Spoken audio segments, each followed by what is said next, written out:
Welcome to the Watch Project Show, brought to you by the Watch Project Media Group. If you have ever dealt with the wild world of homeowner associations or condominium boards, you know it can get a little crazy.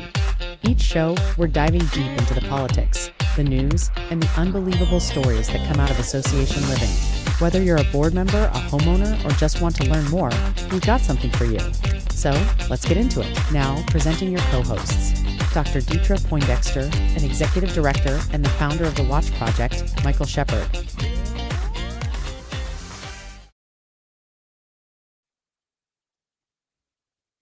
Welcome to the Watch Project. I am Dr. Deetra Poindexter, and my co-host is Michael Shepard. So, Michael, why don't you go ahead and tell us about the list of bills? Yeah, so there's a lot of bills to cover. There's a lot of HOA bills covering foreclosures, document documentation, the way your board should be operating. But despite all of those bills, there's one of those bills right now in the Georgia Senate that I'm going to call it the mother of all HOA bills, and it's the one that's going to let Georgia be the number one state in HOA oversight. So without further ado, let me go ahead and pull that up. Okay. And I like how you call that the mother, because everything gives birth through the mother. Exactly. Okay. Exactly. Let's bring it on. All right. So we're going to just do a quick overview of just a few of these. The first one up is by Donzella James in the Senate. There's SB 107. There's SB 108. These bills are covering a number of different things. They are covering the way, not necessarily the way elections are conducted, but it calls for election monitoring. It calls for a variety of different protections for homeowners. So that's SB 107, SB 108. There's a few others. Some of these are actually not even actively moving through the Georgia legislature right now, but several of them actually are.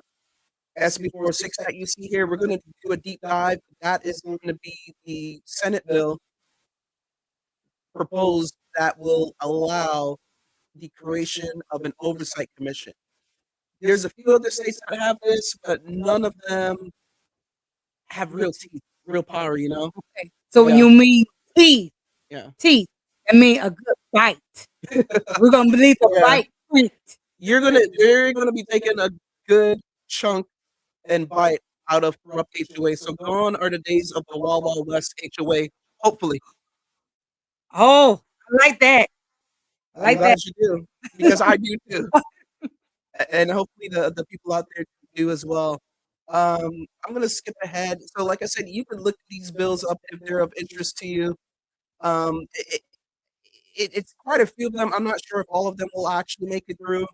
One of them I'll call out right now is HB 1035. That is by Sandra Scott in the Georgia House. Yeah. And that bill is one where, you know, it's calling for the banning of foreclosures is one thing. And that's pretty huge because a lot of people are losing their homes through foreclosure, through fines, and other assessments and other corrupt means.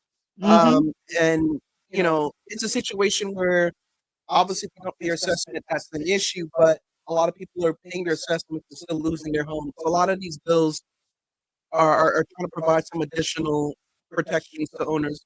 Another one that sticks out is HB 1219. Yes.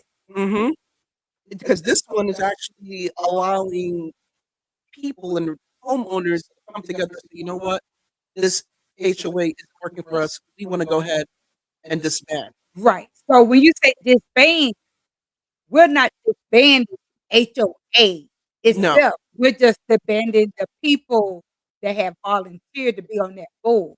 We're removing them and asking the homeowners to replace with some more people. No, not exactly. Oh. So this one is saying the homeowners in this community can come together and say, no, we don't want any more HOA. So it's not banning it statewide, because I personally think if a community wants an HOA, it should be able to have one.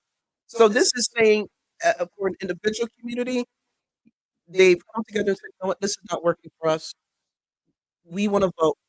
I think, if I recall correctly, if you get 20% of the community Yes. together, you can hold a meeting. So 20% can't ban the HOA, but 20% of the community can come together and say, "You know what? We should hold a vote." And if the majority of homeowners vote at that meeting, the HOA in that community is gone and no more. Okay. Cool. Yeah. Yeah. Cool. Yeah. So it's pretty straightforward. Because right now, the only way to disband an HOA, some bylaws don't even have a way to disband within their governing document. So this creates a very clean, clear-cut way to do that. And just to clarify, this does not ban co-ops and condos, Okay. Good point. HOAs, POAs, Yes. from my understanding. And I Yeah. and I can see the difference Yeah. between the POA and POA hmm because they are kind of attached. Yeah, they're intermingled. Right. Yeah. So when you got single homeowners, hmm you can tell you're doing your own thing. Exactly. You take care of your own property. Exactly. 'Cause Inside and out. with a condo, you can't really disband a condo because who's gonna maintain the exterior, Yeah. right? And the shared water and the utilities. Yeah. I don't think anyone's gonna step up to voluntarily pay for that. No, Yeah. they no, they Yeah. okay. So that's a good point to point out. No, exactly. And then I believe 1222 is one where people have issues getting their documents. I wanna know how much I owe. I wanna know that I paid you for my fine, I paid you for my assessment, and that my account is good. Because oftentimes people are paying and then they're still getting bills. Or I had someone recently come to me and say that, they had like almost a decade-old fine that blew up to tens of thousands of dollars, and they thought they were free and clear. Right. Yeah, so this bill is gonna say, "Hey, Mr. and Mrs. HOA board, we've requested these documents. You have, 10, 15 days to furnish those documents, and if you don't, then you can no longer come after this homeowner for these arbitrary fines." And then another thing it does is if you provide inaccurate information, then it appears that it will let the homeowner not have to deal with those um, um, incorrect fees or assessments that's allegedly owed. Wow, that's kind of interesting Yeah. because that's like the open record. Yeah, pretty much. Pretty much, yeah. So I'm asking for my documents. Yeah. And you have and then it's in the bylaw. Most of the HOA bylaws and covenant, it has a time frame. You have Correct. 5 days to produce that document. Mhm. And you saying if not, where do we go from that point? And I think you're gonna address it in the SB406. SB406, Yeah, where we address those problems if they do not do what exactly, okay. exactly. Yeah, so this is gonna be listed on the watchproject.org if you guys wanna do a deeper dive into all of these different bills. But we're gonna go ahead and jump into SB 406 because all these bills, if they were passed, mean absolutely nothing for the most part if there's no enforcement mechanism. Because right now you have to sue, and it's probably gonna cost you 30, 40, 50, $60,000 to actually sue and go all the way through with the lawsuit. And that's a big complaint that a lot of people are saying, why should I have to go pay for a lawyer when the HOA has a lawyer, but the HOA lawyers are not in the agreement or hearing what the own homeowners are saying that the HOA board is going against them. So now you see with HB 406 SB bill, SB 406. Yep. SB, I'm sorry, Yep, you're good. that's right, city, are saying now we're gonna have an overseer. Now we Correct. can take those complaints to those overseer on that board will require some action. Mhm. Okay, let's hear about it. All right, so let's go ahead and pull that up. All right, so right now we are looking at SB 406 by Senator Matt Brass. And So- Matt Brass is the one that's the author of this Yeah, bill. so he is the sponsor. There's a bunch of co-sponsors on this bill in the Senate, including Senator Donzella James, who's been working on HOA stability for several years now. So I'm gonna go ahead and jump to mainly the highlighted areas. So the reason this is gonna be one of the most powerful pieces of legislation in the country when it comes to this is we're not just creating a board to point out bad HOA behavior. Like you said earlier, it has teeth. It's going to take a bite out of a lot of these shady, corrupt HOA boards that they're not running properly. You know, you got one person who's the president, the vice president, the secretary, and the treasurer. I talked to someone a couple of weeks ago where that's the actual situation. And when I looked it up, the Georgia Secretary of State, you got one guy listed in all those Okay, positions. so that's another good. Yeah. How do you find out who is on the board to be Mhm. registered Mm-hmm. with the state of Georgia? So if that one person name is on there for the president, the vice Yeah. president, and the secretary, so but the bylaws cover and it's clearly states Mm-hmm.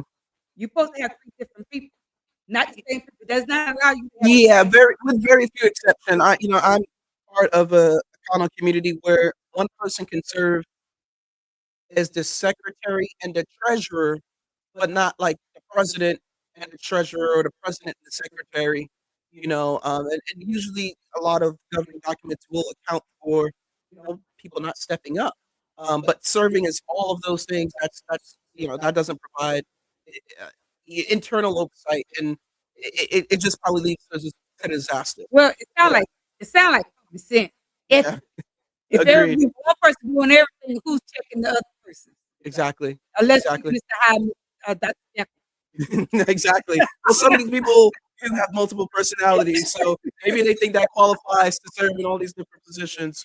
Okay, so looking at SB406, I highlighted the part where it's line number 29, no property owner association shall collect dues, issue assessments, collect fines, unless they're registered, right? So Mhm. you can't be this phantom HOA anymore and then think you're going to collect assessments and issue fines to people. It's not going to fly. Um, there's a few other things that makes this powerful too.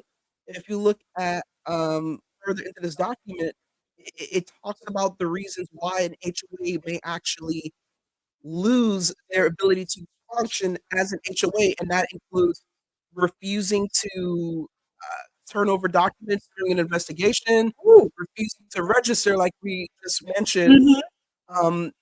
and doing things in a corrupt fashion. You're going to be inspected and called out. Let me go through the rest of these highlights, and Okay. we can talk Before I about it. yeah, yeah, go through it before I jump in with these ones, 'cause All I'm right. ooh, So how is this going to be funded? Every HOA, it's estimated that over 10,000 HOAs exist in Georgia. Some estimates put it at 13, 14,000. I'm just going to say it's over 10,000. Each of those HOAs, as they register, they pay $100. set. So that's where the money is going to be coming from to pay for this. Okay, that Um, makes sense. yep. The secretary may deny, suspend, or revoke a registration statement of a POA, and supposedly an HOA and a condo board as well, even though it's written kind of funny here, um, for a number of different reasons. Willful violation of their own bylaws. Bylaws are going to be held by the Secretary of State going forward. So if you're a homeowner and you're not necessarily going to file a complaint, but you're not getting a responsive HOA board, you should be able to go to the Secretary of State for your governing documents, certain financial documents. Maybe it may be the master insurance policy if you're in a Mhm. co-op or a condominium. All right, I'm going to skip past this since I just talked about failing to comply and losing your ability to issue assessments and fines. Let me see some of these other highlighted areas. Let me see here. So I highlighted this here as well. Another major part of the bill is the foreclosure threshold. Oh, Right now, you cannot have your property foreclosed on for less than $2,000. So this bill does double it. okay. The Yep, fourth yep, to $4,000. Another thing it does is it stops the ability of an association to foreclose on you for not paying your fines, because that is a very shady way to take somebody's home. Because somebody could be paying for their assessment, but maybe they want to dispute the fine that they were issued. Because Mm. there's no disputing the assessment. If you're in an HOA, it's very clear cut what the fee is. There's no disputing that. Both. where a lot of issues come in is, let's say someone issues you a fraudulent fine.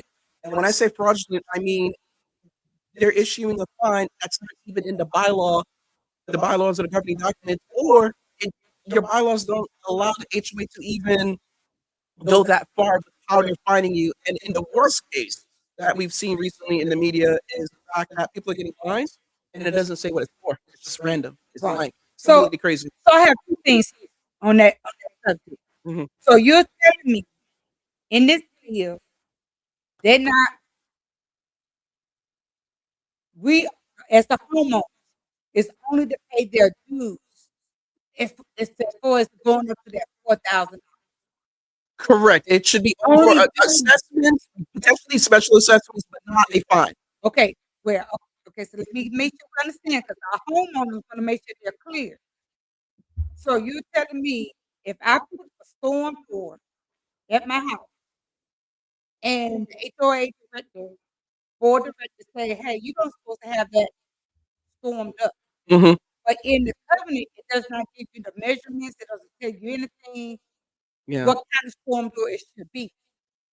So if you bring in that vague and not telling me exactly, I put one up, now you're gonna charge me $250 a Mhm. day. Yeah. A day. Yeah. So that will add up to that $4,000 over time if I don't pay for it. Mhm.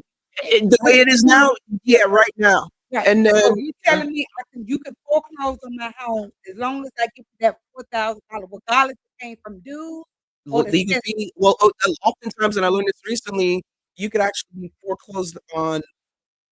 I wouldn't rely on assessments and fines to get to that foreclosure amount. Because, take for example, right now, you need to get to the $2,000 threshold, right? Mhm. You could actually have $800 in fines, and they say, you know what? With the legal fees that this person is going to go through, we could actually start foreclosure now because okay, they have an $800 fine, but our legal fees to deal with this, this account is going to be $1,200, $1,300. Bam, you're already eligible for threshold. You're eligible for foreclosure under the current threshold. All because of the attorney. Yep, yep. Is That can be added to the the foreclosure. HOA attorney Yep. is putting their legal fees Mm-hmm. What's the foreclosure amount? towards foreclosure. There you go. But right here in this document, it's saying only for my dues if I have not paid Mm-hmm. the assessments of my dues. Yep. So Yep. anything else other than that cannot be added towards The foreclosure. to that dollar. Correct. And then that's a good thing. That's a good thing. It It stops is. people from being predatory.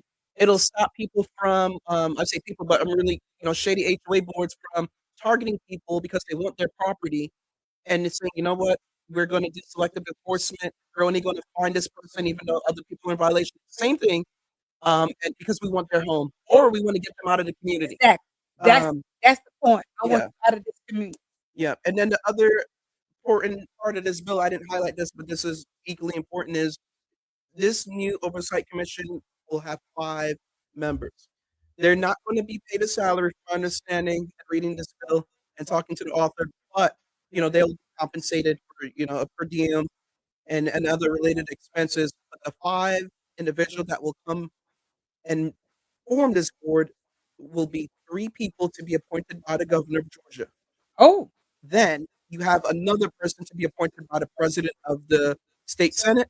Mm-hmm. And then you have another individual to be appointed by the Speaker of the House of Representatives. Okay. So that's where your 5 people are going to be coming from. But I think just like I agree that the governor appoint people as well, like for example, you got the library system here in 159 counties. So the governor appoint that librarian to oversee Mhm. all the libraries. So I think that is good because that shows the homeowners Mhm. that the governor of the state of Georgia Mhm. is to oversee to make sure that all these agencies are governing themselves according to the governing document and that Yeah. enforcement will take place. No, exactly. Um, my issue with the makeup of the board is that it does not prevent HOA law firm employees, nor does it prevent property management, community management professionals from being on this board. And the reason I have and take issue with that is that I have gone to countless hearings. I've talked to countless people. Many of the issues, in addition to the HOA board, are caused by these HOA law firm attorneys who know what they're doing is wrong, and they're going to do it anyway because they're getting a check from this association. And the same thing with the property management companies. A lot of them will issue fines that the HOA board didn't even ask them to issue or assess, and they're racking it up. And then it's just causing chaos in these communities. And so I have been lobbying, and I will continue to promote and encourage anyone listening to this to reach out to their state senator, their state representative, and call for HOA oversight, commission, impartiality. The people who have been complained about throughout all of these sessions that we've had should not have a spot on this commission. Because why would you now give the fox oversight of the hen house? Mm-hmm. I have no issue with people coming from condos, co-ops, POAs, HOAs to serve on this board. I talked with Senator Brass about this right before this bill was passed by the state judiciary committee. He personally stated he didn't have an issue with an active HOA board member serving on it as long as they recused himself. I mean, I told him, honestly, HOA law firm officials, active HOA board officials, and property management officials should not, or anyone who has a financial relationship with any of those three shouldn't serve on the board. But I'm going to continue to fight extra hard with regard to the HOA law firm connection and the property management connection, because why go through all this work? Why allow people to collectively thousands of hours testifying, going to the media, and to only to have the people you're complaining about on the oversight commission? It's completely horrendous. And if it's not fixed, you heard it here first. Don't be surprised if this is not amended, that you have the same issues, and they're going to say, you got your HOA oversight commission, you're still complaining. There's nothing we can do, and that's not true. What you can do is pass an amendment that specifically bans HOA law firm officials and property management officials from serving on this board. And I totally agree with you on that point of view, because it's not biased. Yeah. Because you need somebody that's not biased. If you got too much information and you know the insides and the scoop around it, Yeah. you don't need to be on that board. Yeah. You need somebody that's going to look at the bylaws, take it as it is, with no personal feelings or no other experience, so that they can really sit up and say, the language says X, Y, Z, and that's what we need to apply here, X, Y, Z. So if you want to get mad what's in black and white. Don't get mad at me. Yeah. I think that's how it should be. The other two things that I kind of take issue with is the fact that this bill doesn't address elections in Pennsylvania. If I go on the ballot and I commit association election fraud, I'm going to be arrested and I'm going to be prosecuted as if I stole the local election for mayor or the local election for a county commissioner. This bill doesn't address that. No other bill addressed the election issue.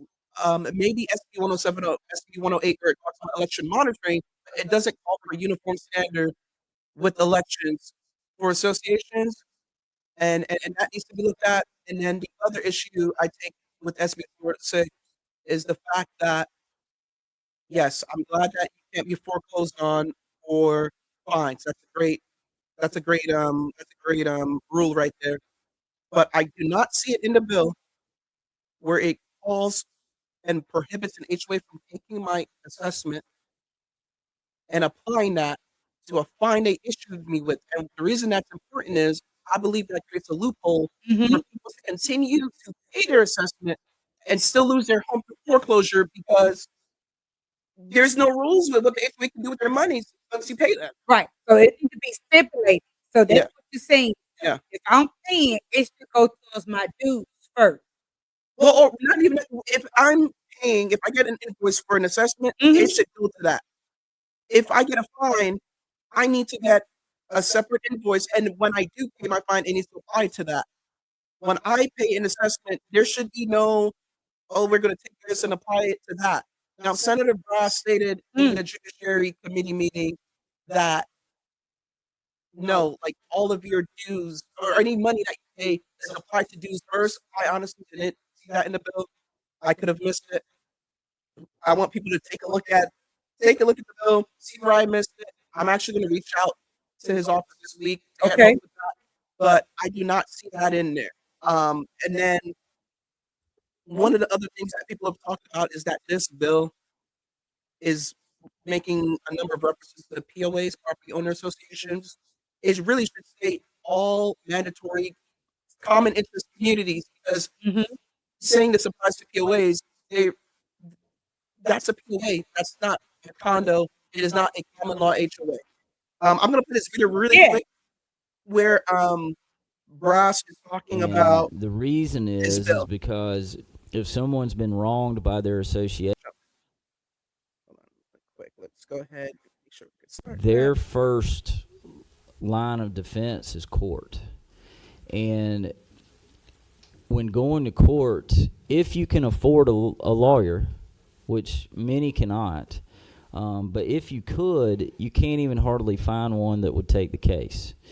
And to me, it's hard to find justice if you can't find someone to represent you. And so the other issue we found is in many cases there's just a total lack of transparency. Some of my constituents were having issues finding their bylaws, having issues getting the financials, all that. And so we set out to find a bill that remedied all this. Is it a perfect bill? No, absolutely not. And I'm open to suggestions by this committee. But the four main parts of the bill is around the accountability and transparency piece is we're going to make every HOA, every POA, every COA register with the Secretary of State's office. And in that registration, they will register their financials every year. They will register their bylaws and their officers. And to me, that is where the accountability starts, and that is where the transparency starts.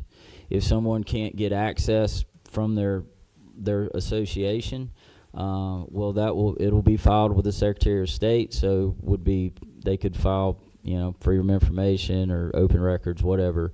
They will be able to get their hands on those documents. The second piece, I wanted to make sure we had some form of an administrative hearing. Somewhere that they could go without an attorney, to where they didn't have to go to court. And this was the piece I've struggled with the most.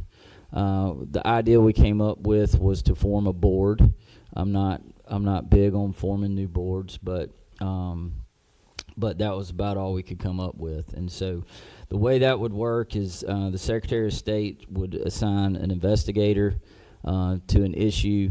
That investigator would go look at that issue, and then they would make a recommendation, or they would file their findings with that board. And then the homeowner or the property owner could go request a hearing before that board. And we set that board up. I didn't know how else to do it, so the governor gets a couple appointments. I think 3 appointments. The secretary or the president of the Senate gets one, and then the speaker gets one. So it'd be a 5-member board. The only requirement I put on there is that you have to live in an HOA somewhere. Obviously, if there was a conflict of interest, if there was a case coming before you and it was in your association, you would have to recuse yourself in that situation. But that was the best I could come up with. And just for the record, I'm not married to this board, but if we could come up with some form of an administrative hearing, that is the whole purpose. The third piece of this bill is it's a bill of rights for our homeowners. and our property owners.